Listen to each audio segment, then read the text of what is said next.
नमस्कार, बहुत स्वागत है आप सभी का न्यूज वन इंडिया में और मैं हूं आपके साथ श्रेया पाल। तो इस बीच बड़ी खबर, बीजेपी ने सरकार की योजनाओं को लेकर प्लान बनाया। फोन के जरिए जनता तक योजनाओं को पहुंचाने का ये प्लान बनाया गया। बीजेपी ने कॉल सेंटर बढ़ाने का फैसला किया है। तो लोकसभा चुनाव के मद्देनजर बीजेपी बैठक में हिस्सा लेने का फैसला लिया गया है। पूरे देश में बीजेपी के कॉल सेंटर बढ़ाने का ये निर्णय लिया गया। बीजेपी महासचिवों की मीटिंग में आला कमान ने ये बड़ा फैसला लिया। इस वक्त की बड़ी खबर आप तक पहुंचा रहे हैं, जो आपको बताते चले कि ये बड़ा फैसला बीजेपी की तरफ से लिया गया, क्योंकि जिस तरह से अब 2024 को लेकर लगातार यहाँ देखने को मिल रहा है कि बीजेपी की तरफ से जो नई रणनीति है वो अपनाई जा रही है और पूरा फोकस इस समय बीजेपी का 2024 पर है। इससे पहले तमाम जो हथकंडे हैं वो अपनाती हुई बीजेपी नजर आ रही है। लोगों तक पहुंचने का, किस तरह से कम समय में ज्यादा से ज्यादा लोगों तक पहुंचा जाए और किस तरह से अपनी बातें, अपनी उपलब्धि, अपना रिपोर्ट कार्ड लोगों तक पहुंचाया जाए, इसको लेकर तमाम जो कोशिशें हैं बीजेपी की तरफ से वो करती हुई बीजेपी नजर आ रही है। सबसे पहले बात कही गई थी कि यहाँ पर सोशल मीडिया पर लिंक बढ़ाया जाएगा, यहाँ पर लोगों को एक साथ जुटाया जाएगा, अपनी बातें बताई जाएंगी, यहाँ पर अपना जो रिपोर्ट कार्ड है वो पेश किया जाएगा जनता के साथ। हमारे साथ हमारे सहयोगी पीयूष तिवारी दिल्ली से जुड़े हुए हैं। पीयूष, अब जिस तरह से देखा जाए 2024 का चुनाव जिस तरह से नजदीक आ रहा है, बीजेपी की तैयारी और जोरों से बढ़ती जा रही है और अब इस बीच यहाँ पर बीजेपी की तरफ से कहा गया कि एक बीजेपी का कॉल सेंटर बनाया जाएगा जिससे ज्यादा से ज्यादा लोगों तक पहुंचा जा सके। बिल्कुल, अगर हम बात करें तो भारतीय जनता पार्टी अलग अलग तरीके की रणनीति अपना रही है ताकि भारतीय जनता पार्टी को मजबूत स्थिति में पहले से ज्यादा लाया जा सके। और यही कारण है कि लोकसभा चुनाव से पहले तमाम बैठकें भी भारतीय जनता पार्टी कर रही है। कल भी आपने देखा कि राष्ट्रीय महासचिवों की बैठक हुई, इसके साथ ही तमाम केंद्रीय मंत्रियों के साथ एक अलग से कहीं न कहीं जो बैठक है वो हुई थी। और इसी बैठक में कहीं न कहीं फैसला लिया गया कि बीजेपी ने कॉल सेंटर जो बीजेपी की पहले से भी चलती रही है उसको बढ़ाने का फैसला भारतीय जनता पार्टी की ओर से लिया गया है। इसके साथ ही जो केंद्र सरकार की योजनाएं हैं उसको जनता के बीच की ओर से लिया गया है, खासतौर से आलाकमान की ओर से लिया गया है। बिल्कुल, ये बड़ा फैसला लिया गया क्योंकि अब जिस तरह से देखिए कि लगातार जिस टाइम जैसे जैसे करीब आ रहा है उस तरह से तैयारियां जोरों पर बढ़ रही। फिलहाल तमाम जानकारी साझा करने के लिए बहुत शुक्रिया पीयूष आपका। खबरों में आगे बढ़ेंगे, इस बीच एक और अहम अपडेट। बिहार विधानसभा के नेता प्रतिपक्ष विजय सिंह बग्गा पहुंचे और वहां बता दें महावीर जुलूस मामले में पीड़ितों से मुलाकात की और इस दौरान पार्टी कार्यकर्ताओं से जुलूस में हिंसा भड़काने की जानकारी भी ली।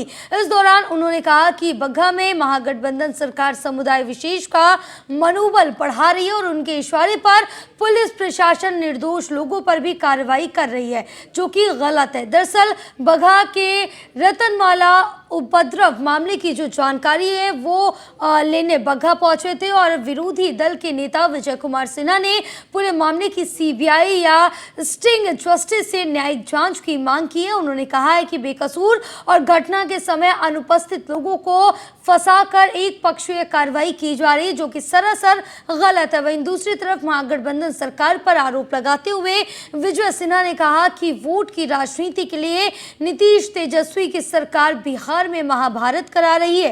तेजस्वी सिर्फ सचिवालय के डिप्टी सीएम बनकर रह गए, उनको धरातल पर कुछ भी जानकारी नहीं है।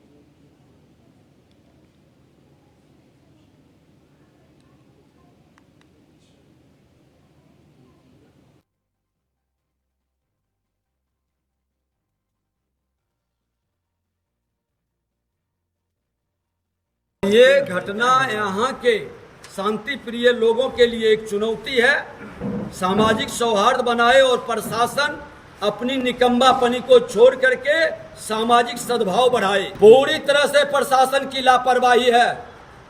जिनको जिम्मेवारी मिला था शांति व्यवस्था बनाए रखने का, शांति समिति की बैठक होती है जिस थाना के अंतर्गत हुआ है, वहाँ कार्रवाई अभी तक क्यों नहीं हुई, एक्शन क्यों नहीं हुआ?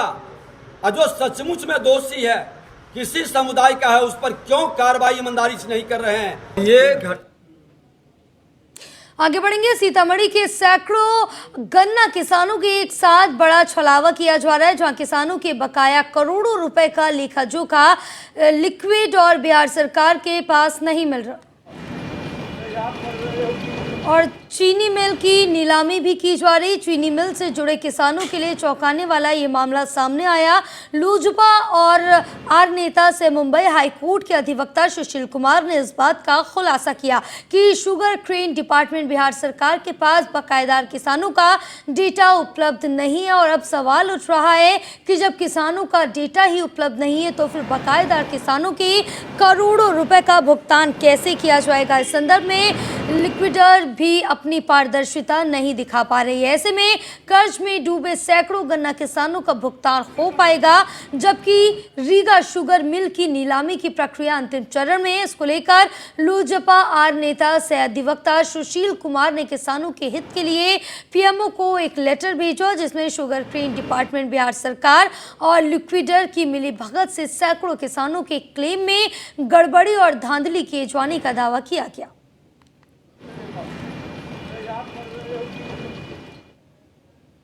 छातापुर प्रखंड से अंचल कार्यालय परिसर स्थित ललित नारायण सभा भवन में मंगलवार को सुपौल डीएम कौशल कुमार ने विकासात्मक कार्यों का समीक्षा बैठक की। डीएम ने बताया कि बैठक में प्रखंड अंतर्गत भी सभी विकासात्मक योजनाओं की समीक्षा बैठक की गई और समीक्षा किया गया। इसके साथ ही उन्होंने बताया कि पीएम आवास योजना, लोहिया स्वच्छ बिहार अभियान, मनरेगा, सामाजिक सुरक्षा योजना की समीक्षा की गई। आवास योजना की स्थिति संतोषजनक है। उन्होंने बताया कि कुल मिलाकर यहां पर सभी कामकाज संतोषजनक पाए गए और योजनाओं की स्थिति भी अच्छी है। बेहतर करने की गुंजाइश हमेशा रहती है और इसके लिए संबंधितों को निर्देश भी दिया गया।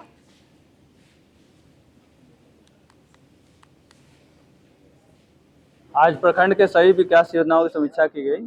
प्रधानमंत्री आवास योजना, लोहिया स्वच्छ बिहार अभियान, मनरेगा की समीक्षा की गई। साथ ही साथ सामाजिक सुरक्षा योजना और पंचायत सरकारों की स्थिति के बारे में। आवास योजना की स्थिति संतोषजनक है। कुछ लाभुक करीब 51 लाभुक नहीं बना रहे हैं, तो उनको बीडीओ साहब को कहा गया है कि यदि वो एक्स्ट्रा नहीं शुरू करते तो उनके खिलाफ प्राथमिकी दर्ज करें।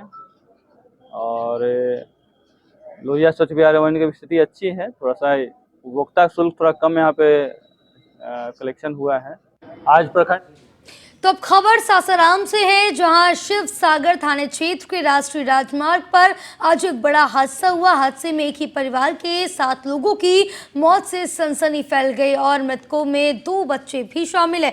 बड़ी बात यह है कि मरने वालों में 5 महिलाएं हैं। घटना के बारे में बताया जाता है कि सभी लोग कैमूर जिले के सब्बार थाने के कुटारी गाँव के रहने वाले थे और बोध गया से पूजा पाठ करके लौट रहे थे। इस दौरान शिव सागर के टिकारी से पहले पखनारी के पास शिवसागर थाना क्षेत्र में ही राष्ट्रीय राजमार्ग पर इन लोगों की स्कॉर्पियो गाड़ी सड़क किनारे खड़ी कंटेनर से टकरा गई।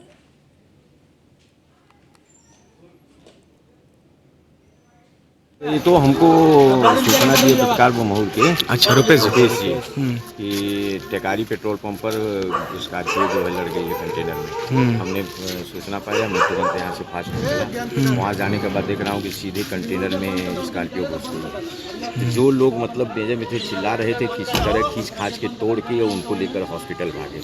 5 भर्ती हैं, बाकी 7 जो है। ये बता रहे हैं कि हम नालंदा गया से आ रहे थे और जाना था इनको कुलारी भभुआ जो है, ये वहीं के रहने वाले।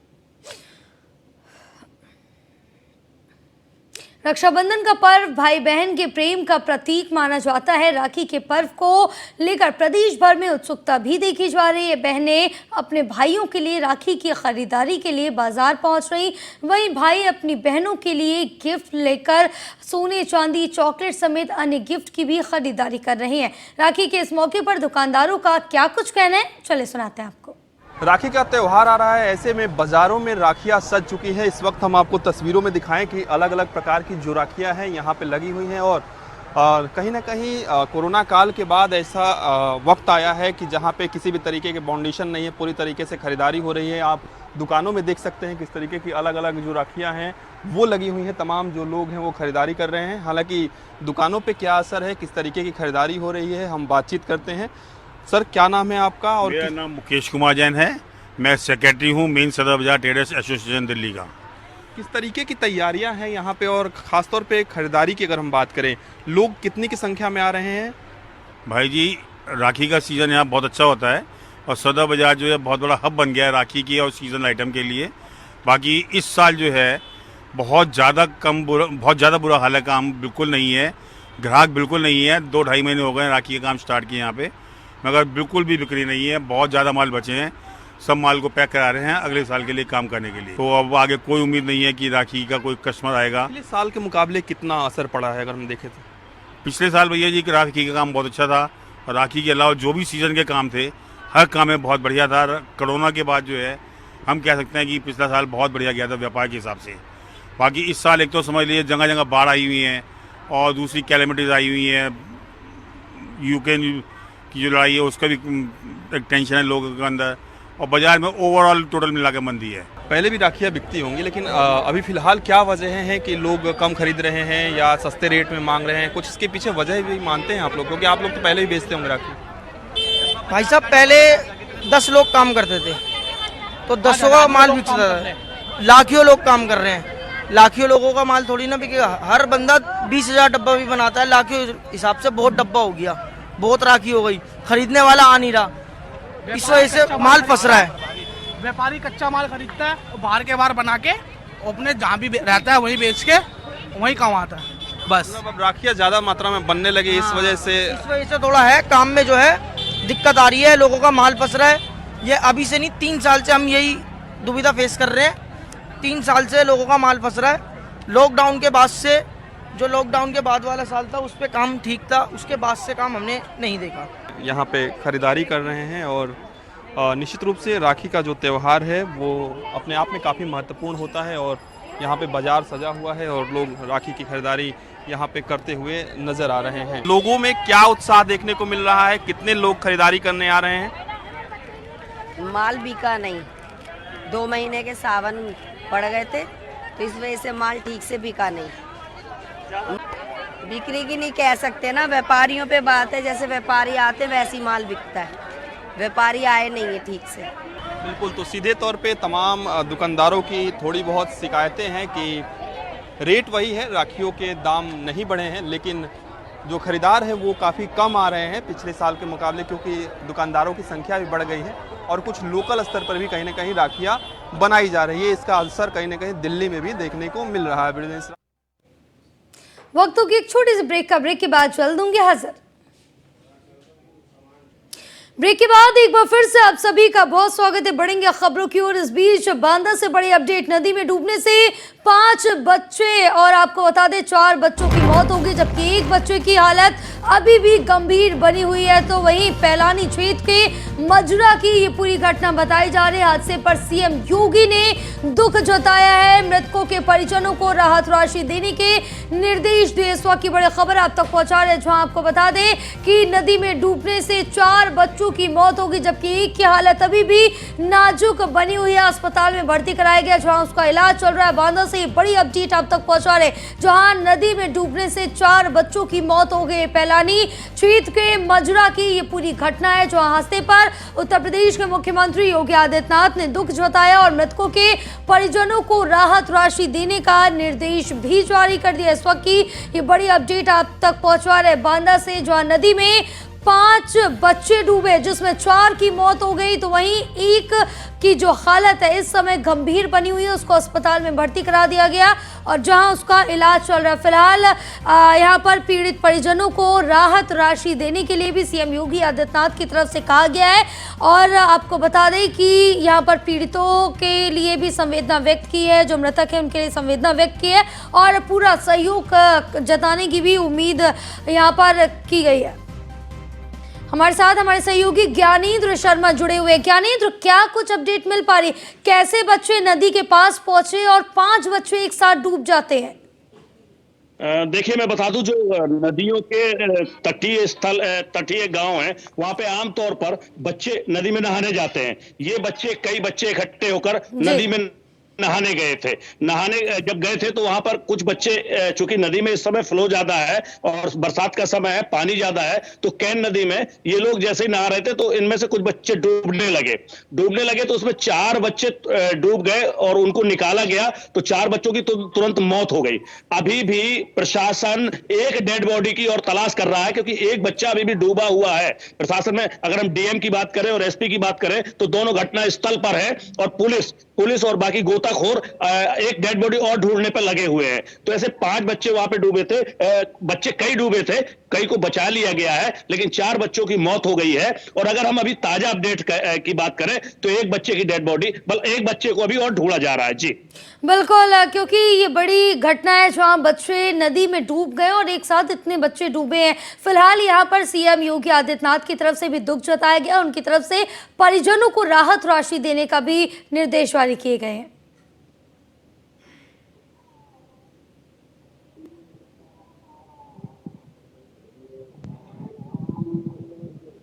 ज्ञानेंद्र, अब तक आवाज पहुंच रही है हमारी? जी बिल्कुल ज्ञानेंद्र, सीएम योगी आदित्यनाथ की तरफ से यहाँ पर जो मृतक बच्चों के परिजन हैं उनके लिए भी संवेदनाएं भेजी हैं और साथ ही ये कहा है कि जल्द से जल्द उनको जो राहत राशि है परिजनों को वो देने के निर्देश भी जारी किए हैं। निश्चित तौर पर बुंदेलखंड में जो ये घटना है ये एक बड़ी घटना है, क्योंकि एक ही परिवार के लगभग 4 बच्चों की मौत हुई है। तो इस पे मुख्यमंत्री ने एक तो संवेदना व्यक्त की है और जो राहत सामग्री और जो राहत राशि की घोषणा की है वो भी वास्तव में इस परिवार को, एक तो संवेदनाओं से इन परिवार को जो थोड़ी सी खुशी मिलेगी, उसके अलावा जो राहत सामग्री है उनसे कुछ ना कुछ तो उनको लाभ मिलेगा। तो बिल्कुल ज्ञानेंद्र, खैर पैसों इंसान से बढ़कर पैसा नहीं होता, खुशी तो नहीं, लेकिन कहीं ना कहीं भरपाई जरूर सरकार की तरफ से की जा रही है। जी राहत से भरपाई तो होती ही है। कहीं जैसे मान लीजिए एक बच्चा भी बीमार है, उसमें उसको हो सकता है यहाँ से रेफर करके कहीं बाहर ले जाना पड़े, तो उसके लिए कम से कम ये पैसा कुछ काम आएगा। क्योंकि बुंदेलखंड में जिस प्रकार का माहौल है, जिस प्रकार से आर्थिक जो स्थिति कमजोर है लोगों की, उसमें ये जो मुख्यमंत्री जी का जो ये पैसों का जो उन्होंने राहत की घोषणा की है, ये वास्तव में बहुत लाभदायक होगी। जी बिल्कुल, क्या ये जो 5 बच्चे थे एक ही परिवार के बताए जा रहे हैं? इनके माता पिता कौन है? जी एक ही परिवार के हैं, लेकिन कोई चाचा का है, कोई मतलब चचेरा है, कोई मामा का है, कोई बुआ का, मतलब एक ही परिवार के सारे बच्चे थे। अभी एक बच्चे की तलाश अभी जारी है, क्योंकि अभी नदी में स्पॉट पे पुलिस है, फोर्स है। बिल्कुल, लगातार अभी भी यहाँ पर तलाशी अभियान चलाया जा रहा है बच्चे को ढूंढने का। फिलहाल तमाम जानकारी साझा करने के लिए बहुत शुक्रिया आपका। खबरों में आगे बढ़ेंगे। उत्तर प्रदेश के मुख्यमंत्री योगी आदित्यनाथ ने जनता दर्शन के लिए विभिन्न जिलों से आए फरियादियों की जन समस्याएं सुनी और फरियादियों के साथ आए बच्चों को सीएम ने दुलारा भी। साथ ही छोटी बच्ची को सीएम योगी आदित्यनाथ ने चॉकलेट भी दी। इस वक्त की ये बड़ी अपडेट आप तक पहुंचा रहे हैं। आपको बता दें कि उत्तर प्रदेश के मुख्यमंत्री योगी आदित्यनाथ ने ये जनता दरबार लगाया, जहां जनता दर्शन में जो फरियादी आए थे उनकी समस्याएं सुनी, उनकी फरियाद सुनी और जल्द से जल्द उन फरियादों के निस्तारण के लिए भी अपडेट आप तक पहुंचा रहे हैं।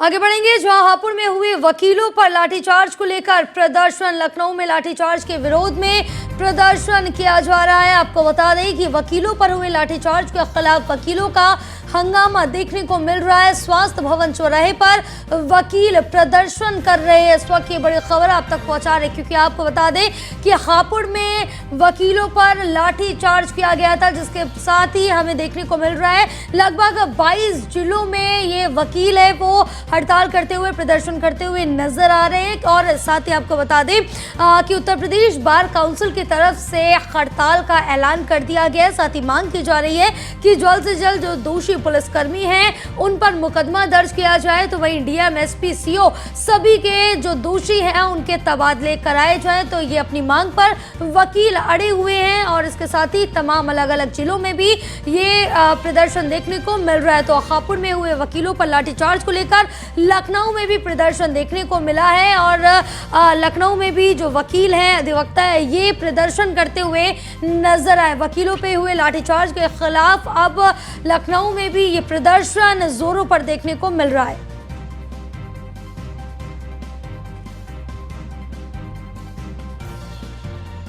तो इस वक्त ये बड़ी खबर आप तक पहुंचा रहे हैं, जहां लाठीचार्ज के खिलाफ वकीलों का ये बड़ा हंगामा देखने को मिल रहा है। अलग अलग 22 जिलों में वकील प्रदर्शन करते हुए नजर आ रहे हैं।